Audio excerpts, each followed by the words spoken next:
farm called Ad-Dor. He knew the guy we picked up was a guy who was very, very close to Saddam Hussein and should have good information. What we didn't know if he was telling us the truth, if he was putting us on a wild goose chase. He started crying, and he said, "Don't kill me. I will take you to Saddam before it gets too late. Let's go now."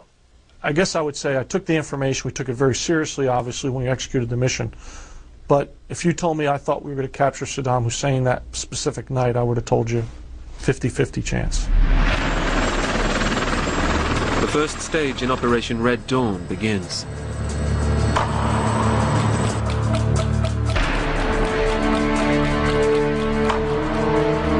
We had about 600 people, tanks, Bradleys, attack helicopters, ground infantry. Colonel Hickey briefed me. I added a little bit of more aviation because I wasn't quite happy. We then approved the plan for execution that evening.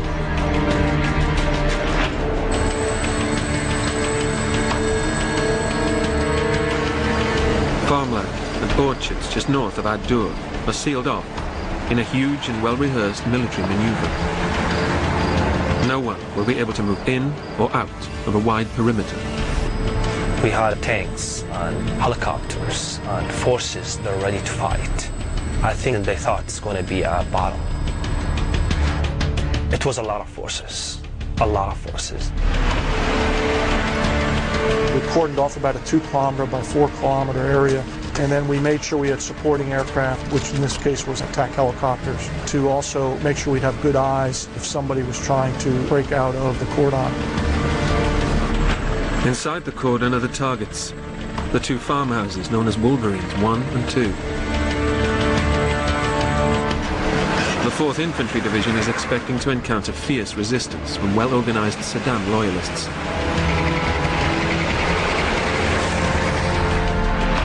We had thought that he would have a warning system of individuals who would be out a couple kilometers that would warn him that something was going on, and then there'd be some sort of an escape that would occur. So we had riverine blockage because this was right along the Tigris River, so they couldn't escape by boat down the Tigris River.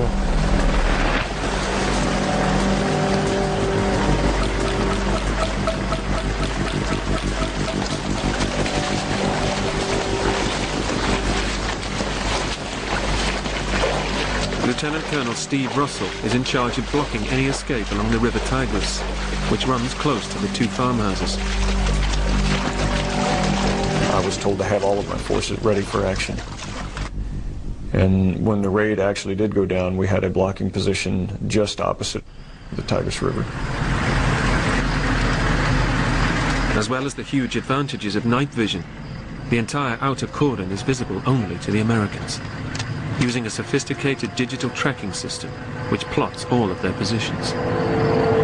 The 4th Infantry Division was equipped with a digital technology, and it did allow us to assemble forces very quickly on a certain location. That helped a great deal, because if something went down, we could just go assemble on one another very quickly. You could see it on the map, and you just go to it. Waiting at an abandoned barn just outside Ad-Dor, the attack force for tonight's raid is a special operations unit, known as Task Force 121. With them is Muslit, Saddam's personal bodyguard. The translator is Samir.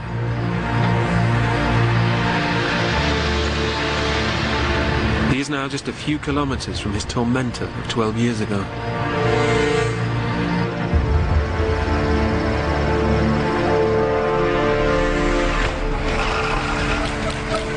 With the outer perimeter sealed, the attack force moves in.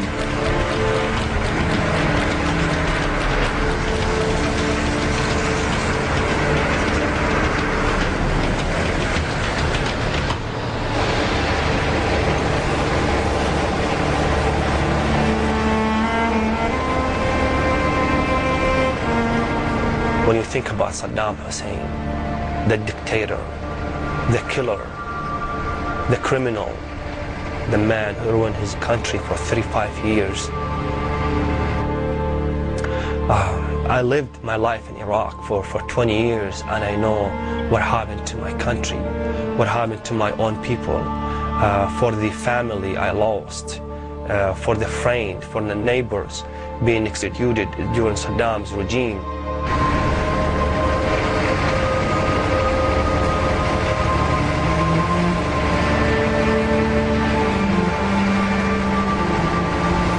Colonel Hickey moves up with the Special Forces as they head towards what he believes will be Saddam Hussein's last hiding place.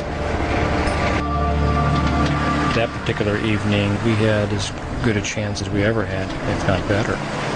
The information was quite good. And what else do you do on a Saturday night in Decrypt? Sergeant John Iverson is a driver for a small support unit that will form a protected inner perimeter for the Special Forces. When we left from the staging area, it was a clear night. We had no problems with any of our equipment or our night vision glasses, which normally arise when you have not enough illumination at night or maybe too much. It just seemed to be one of those nights where nothing could go wrong equipment-wise or weather-wise.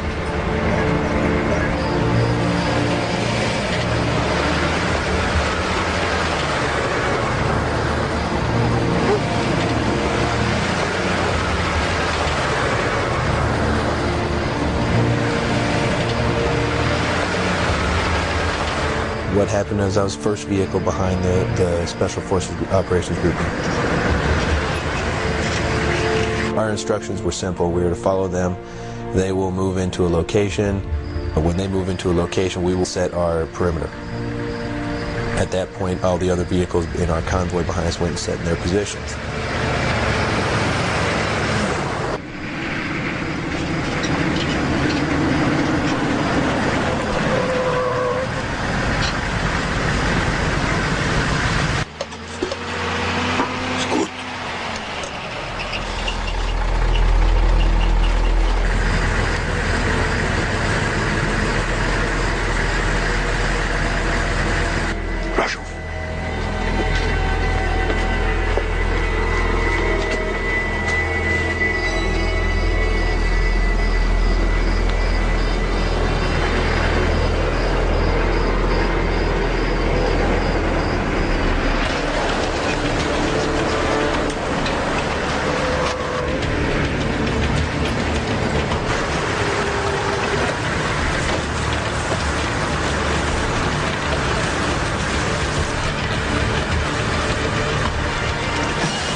General, Wolverine 1 and Wolverine 2 are clear.